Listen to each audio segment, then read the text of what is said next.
lingua que non é precisamente a nosa lingua.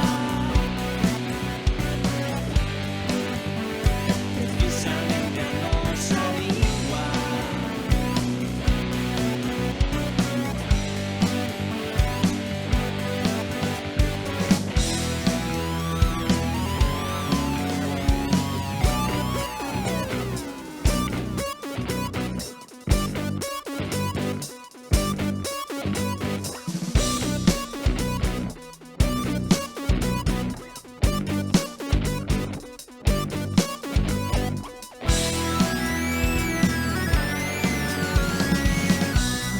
Escolas en galego, nin xornais en galego, nin radios en galego, nin televisión en galego, nin case libros en galego. Non é na nosa lingua.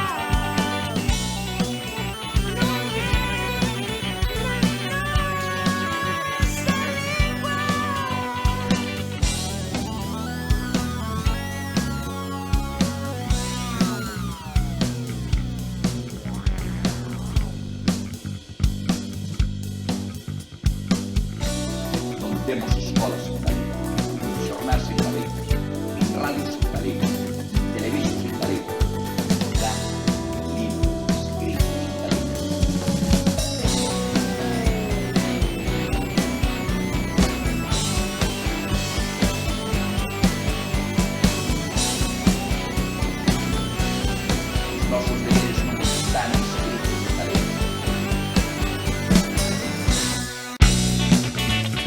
nosos deberes non están escritos en galego.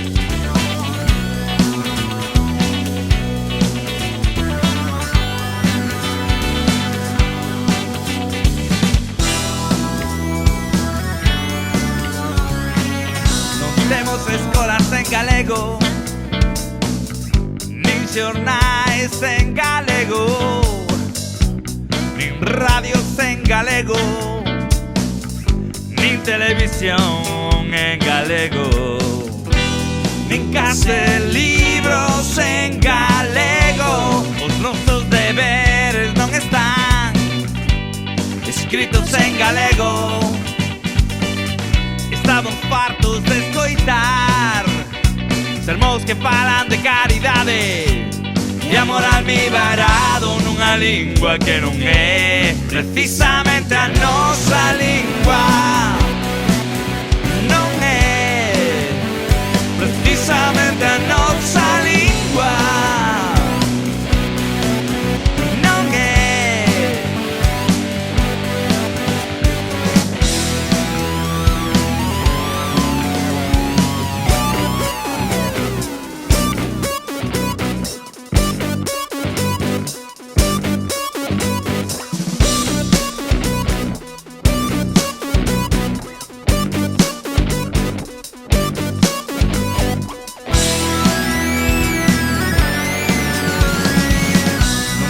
Escolas en galego, nin xornais en galego, nin radios en galego, nin televisión en galego, nin case libros en